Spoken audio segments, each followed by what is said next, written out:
Fly me to the moon and let me play among the stars. Let me see.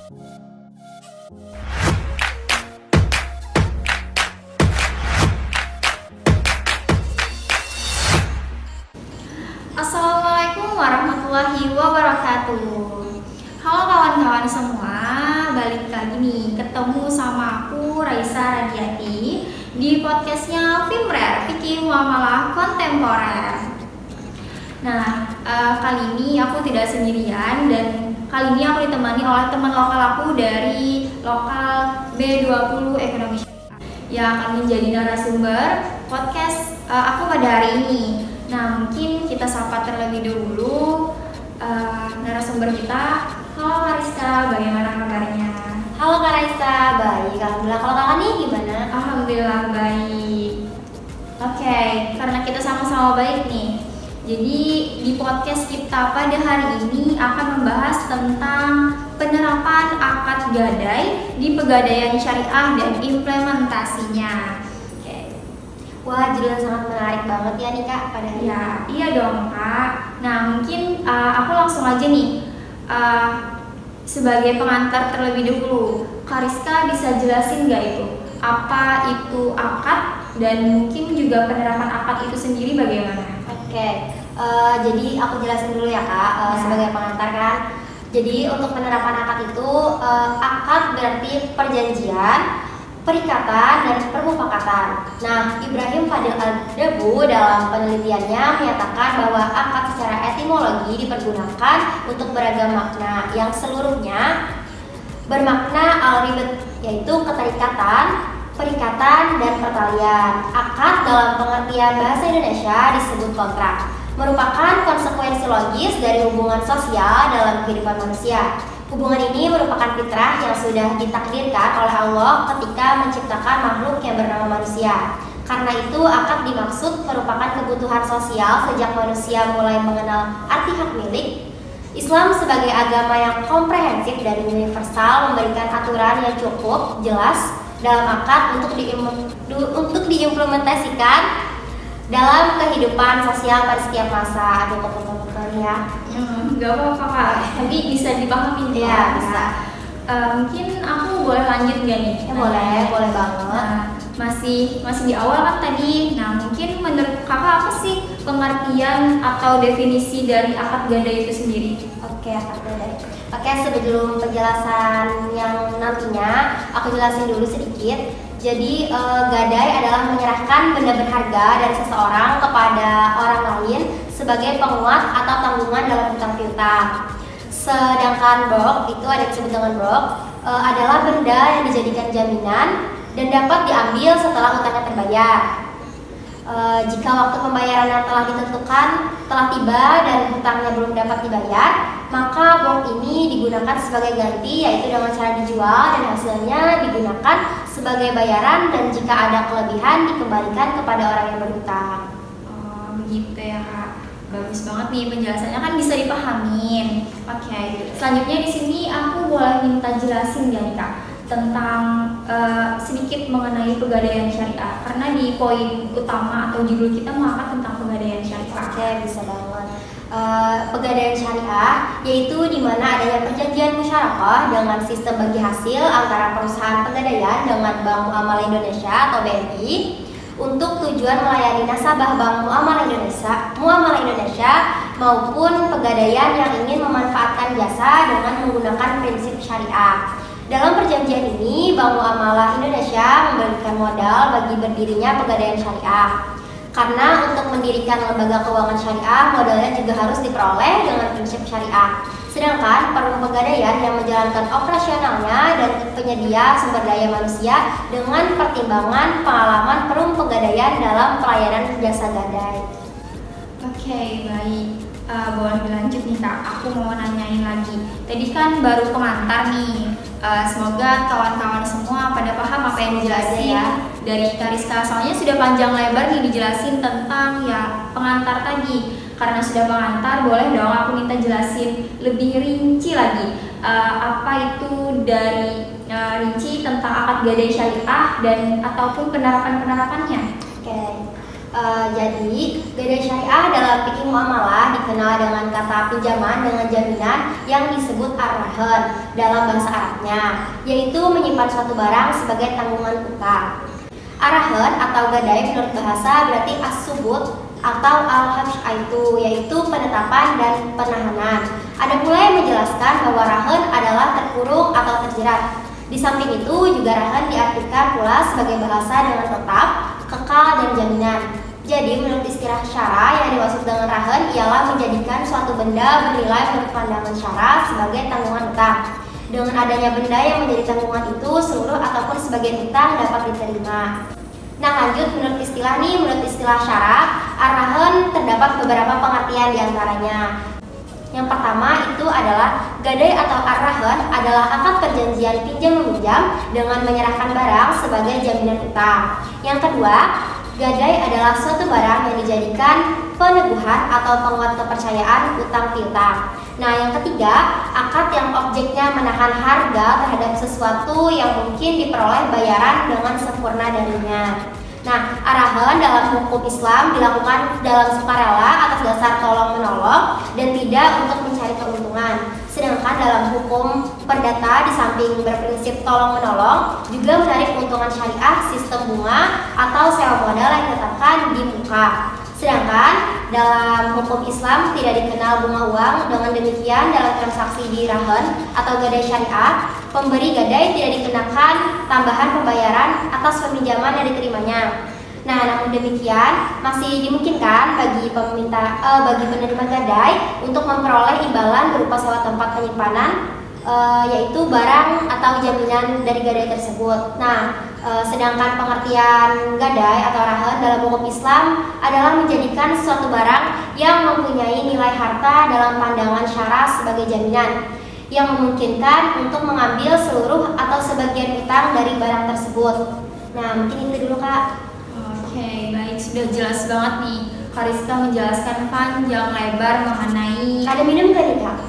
Enggak, sekarang kita lagi puasa. Oh ya, sekarang lagi puasa, mohon maaf ya, harus lanjut terus. Oke, mungkin sudah jelas banget nih penjelasan dari Kariska tentang pengertian umum dari akad rahan sendiri dan akad gadai tersebut. Sudah dijelasin kan sama Kariska. Nah lanjut dong Kak, bisa nih Kakak jelasin apa aja rukun dan syarat dari rahan atau gadai syariah tersebut. Oke, jadi gadai atau pinjaman dengan jaminan suatu benda memiliki beberapa rukun. Antara lain itu adanya akad ijab dan kabul, seperti seseorang yang berkata, aku gadaikan mejaku ini dengan harga Rp10.000.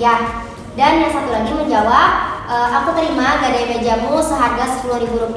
Atau bisa pula dikatakan selain dengan kata-kata seperti dengan surat, isyarat ataupun yang lainnya. Nah yang kedua itu adanya akid, yaitu orang yang menggadaikan atau dinamakan dengan rahin dalam bahasa Arabnya. Dan yang menerima gadai itu dinamakan dengan murtahin. Adapun syarat bagi yang berakad adalah ahli tasarruf, yaitu mampu membelanjakan harta dan dalam hal ini memahami persoalan-persoalan tentang gadai. Nah yang ketiga itu barang yang dijadikan jaminan atau borok yang aku sebutkan tadi, yaitu syarat pada benda yang dijadikan jaminan ini ialah keadaan barang ini tidak rusak sebelum janji utang tersebut dibayar.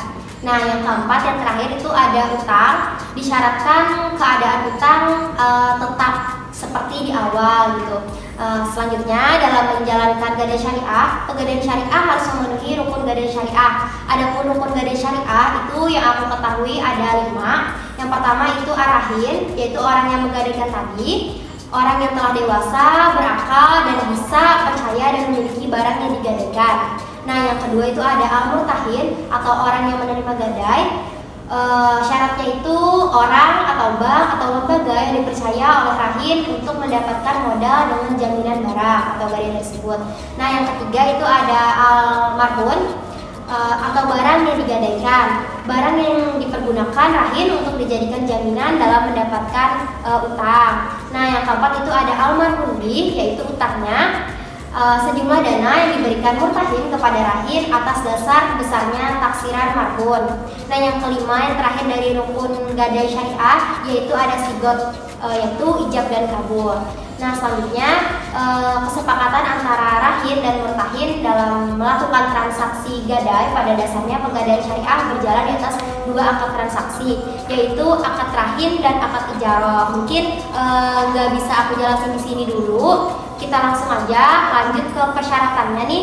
Menurut Said Sabiq, bahwa gadai itu baru dianggap sah apabila memenuhi 4 syarat, yaitu yang pertama orangnya telah dewasa, yang kedua berpikir sehat, yang ketiga barang yang digadaikan saat terjadi akad adalah akad gadai, yang keempat barang gadaian dapat diserahkan atau dipegang oleh penggadai barang atau benda yang dijadikan jaminan itu dapat berupa emas, berlian, dan benda bergerak lainnya, dan dapat pula berupa surat-surat berharga seperti surat tanah dan lain-lain. Nah, itu dulu Kak mungkin. Baik, alhamdulillah. Mungkin aku dapat materi baru nih hari ini. Keren banget penjelasan dari Kariska sendiri. Aku mau lanjut lagi nih Kak, mau nanya apa sih, ada nggak sih hak dan kewajiban dari gadai syariah tersebut? Mungkin bisa dijelasin dari hak dan kewajiban akad gadai dari pemegang gadai sendiri, dan dengan kewajiban hak dan kewajiban dari pemberi gadai syariah itu sendiri. Oke, jadi di sini aku jawab dulu dari si pemegang gadai ya, yaitu pertama dari hak pemegang gadai itu ada 2. Pemegang gadai berhak menjual marhun apabila rahin pada saat jatuh tempo tidak dapat memenuhi kewajibannya sebagai orang yang berhutang. Sedangkan hasil penjualan marhun tersebut diambil sebagian untuk melunasi marhun lebih dan sisanya dikembalikan kepada rahin. Nah, yang kedua itu dari hak pemegang gadai. Pemegang gadai berhak mendapatkan penggantian biaya yang telah dikeluarkan untuk menjaga keselamatan marhun. Nah, selama marhun belum diambil, maka murtahin berhak untuk menahan marhun yang diserahkan oleh pemberi gadai. Yang kedua nih, kita masuk ke kewajiban pemegang gadai. Itu ada 3. Yang pertama, pemegang gadai berkewajiban bertanggung jawab atas hilangnya atau merosotnya harga marhun apabila hal itu di atas kelalaiannya. Yang kedua, pemegang gadai tidak boleh menggunakan marhun untuk kepentingan pribadi atau kepentingan sendiri. Nah, yang ketiga, pemegang gadai berkewajiban untuk memberi tahu kepada rahin sebelum diadakan pelelangan marhun. Nah, mungkin itu setahu aku. Kita lanjut lagi ke hak dan kewajiban dari si pemberi gadai syariah. Yang pertama, hak pemberi gadai dulu ya. Itu ada 4 yang aku tahu. Yang pertama, pemberi gadai berhak untuk mendapatkan kembali marhun setelah pemberi gadai melunasi marhun lebih. Yang kedua, pemberi gadai berhak menuntut ganti kerugian dari kerusakan atau hilangnya marhun apabila hal itu disebabkan oleh kelalaian marhun. Nah, yang ketiga, pemberi gadai berhak untuk mendapatkan sisa dari penjualan marhun setelah dikurangi biaya pelunasan marhun lebih dan biaya lainnya. Yang keempat, yang terakhir, pemberi gadai berhak meminta kembali marhun apabila murtahin telah jelas menyalahgunakan marhun. Nah, mungkin ke yang terakhir, tadi dari pertanyaan Kak Raisa, kewajiban dari pemberi gadai itu ada 2 yang aku tahu. Yang pertama, pemberi gadai berkewajiban untuk melunasi marhun lebih yang telah diterimanya dari murtahin dalam tenggang waktu yang telah ditentukan, termasuk biaya lain yang telah ditentukan murtahin. Nah, yang kedua, itu pemberi gadai berkewajiban merelakan penjualan atas marhun miliknya apabila dalam jangka waktu yang telah ditentukan, rahin tidak dapat melunasi marhun lebih kepada si murtahin. Mungkin itu Kak dari hak dan kewajibannya. Wah, gitu ya Kak, aku baru tahu nih. Ternyata gadai itu bukan sekadar cuma menggadaikan seperti orang-orang yang biasanya, tapi juga memiliki hak dan kewajibannya masing-masing. Sedetail itu Islam mengajarkan kita tentang aturan-aturan itu. Nah, mungkin aku mau lanjut lagi nih, mau nanya gimana sih Kak pemanfaatan dari marhun atau barang jaminan dari akad gadai itu sendiri? Oke, aku coba jawab yang dari aku tahu ya. Jadi para ulama fikih sepakat menyatakan bahwa segala biaya yang dibutuhkan untuk pemeliharaan barang jaminan itu menjadi tanggung jawab pemiliknya, yaitu orang yang berhutang. Nah, dari jumhur ulama fikih, selain ulama Hanabilah berpendapat bahwa pemegang barang jaminan tidak boleh memanfaatkan barang jaminan itu karena barang itu bukan miliknya secara sah, secara penuh. Hak pemegang gadai jaminan terhadap barang itu hanyalah sebagai jaminan piutang yang ia berikan. Dan apabila orang yang berhutang tidak mampu melunasi hutangnya, barulah ia boleh untuk menjual atau menghargai barang itu untuk melunasi hutangnya. Nah, selanjutnya murtahin juga tidak boleh untuk mengambil suatu manfaat barang-barang dari barang gadaian tersebut. Nah, sekalipun rahin mengizinkannya, karena hal ini termasuk kepada utang yang dapat menarik manfaat, sehingga bila dimanfaatkan termasuk dalam riba kalau dalam Islam. Nah, mungkin itu Kak. Oh begitu ya Kak. Aku paham sekarang mungkin. Aku mau lanjut lagi nih, mau nanya. Mungkin karena waktu kita terbatas kali ya. Banget ya. Ada pertanyaan terakhir nih. Apa sih resiko dari kerusakan marhum jika ada kerusakan dari marhum itu sendiri atau barang jaminan tersebut? Mungkin bisa dijawab. Oke, jadi bila marhum itu hilang di bawah penguasaan si murtahin, maka murtahin tidak wajib menggantinya, kecuali bila rusak atau hilangnya ini dikarenakan kelalaian murtahin atau karena disia-siakan oleh si murtahin tersebut, umpamanya gudang yang tidak dikunci lalu barang-barang di dalam gudang tersebut hilang dan dicuri orang misalkan. Jadi artinya murtahin diwajibkan memelihara sebagaimana layaknya seperti milik sendiri gitu. Bila tidak demikian, ketika ada cacat ataupun kerusakan apalagi hilang, maka itu menjadi tanggung jawab oleh si murtahin atau wajib mengganti seperti semula. Oh begitu. Mungkin karena aku masih penasaran nih Kak, Ya. aku mau tanya lagi mungkin terakhir banget. Sebagai penutup, bisa Kakak jelasin nggak nih bagaimana gadai dalam Islam itu sendiri? Mungkin bisa Kakak jelasin dari status barang gadai tersebut ataupun jenis barang gadai itu. Oke, aku coba jawab. Jadi yang pertama itu status barang gadai. Ulama fikih itu menyatakan bahwa rahan baru dianggap sempurna apabila barang yang digadaikan itu secara hukum sudah berada di tangan penerima gadai atau si murtahin, dan utang yang dibutuhkan telah diterima oleh pemberi gadai atau si rahin. Kesempurnaan rahan oleh ulama disebut sebagai al-qad al-marhun, barang jaminan dikuasai secara hukum apabila agunan itu dikuasai oleh murtahin, maka akad rahan itu mengikat kedua belah pihak. Karena itu status hukum barang gadai terbentuk pada saat terjadinya akad atau kontrak utang piutang yang dibarengi dengan penyerahan jaminan. Nah, yang kedua di sini dari jenis barang gadaian kan. Barang gadaian yang dapat dijadikan jaminan sebagai pengikat utang yang dipegang oleh murtahin kepada sebagai jaminan mempunyai kriteria, ada beberapa kriteria gitu. Ada 4 di sini yang aku tahu. Yang pertama, barang-barang yang dapat dijual. Karena itu barang-barang yang tidak berwujud tidak dapat dijadikan barang gadai. Misalnya menggadaikan buah dari sebuah pohon yang belum berbuah ataupun menggadaikan binatang yang belum lahir, itu nggak boleh ya. Yang kedua itu barang gadaian harus merupakan harta menurut pandangan syara. Tidak sah menggadaikan sesuatu yang bukan harta seperti bangkai, hasil tangkapan di tanah haram, atau arak, anjing serta babi gitu. Nah, yang ketiga itu barang gadai tersebut harus diketahui, tidak boleh menggadaikan sesuatu dengan tidak dapat dipastikan ada atau tidaknya. Nah, yang keempat, yang terakhir itu barang tersebut merupakan milik dari si rahin, milik pribadi, bukan punya orang. Nah, itu Kak. Oke, baik. Kita sudah berada di penghujung acara nih Kak. Tadi sudah Kakak jelasin secara detail atau secara rinci mengenai pengertian akad rahan di pegadaian syariah itu sendiri dan penerapannya, hukum dan syarat-syaratnya juga, hak dan kewajiban baik itu dari pemegang dan penerima gadai itu sendiri. Nah, habis itu Kakak juga jelasin tentang status, jenis, dan pemanfaatan barang gadai. Nah, hebat sekali topik kita pada hari ini. Terima kasih banyak Kariska sudah memberikan ilmu kepada kita hari ini. Dan terima kasih juga kepada teman-teman yang udah menonton podcast kita pada hari ini.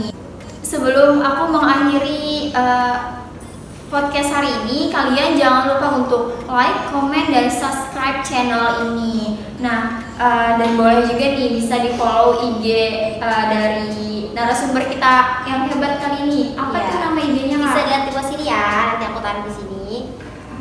Baik, jangan lupa di follow ya, nanti bakal di follow back nggak Kak? Follow back dong, pasti. Ya, oke, baiklah, mungkin aku akhiri sampai di sini dulu. Terima kasih banyak sekali lagi kepada Kariska. Aku akhiri, wassalamualaikum warahmatullahi wabarakatuh.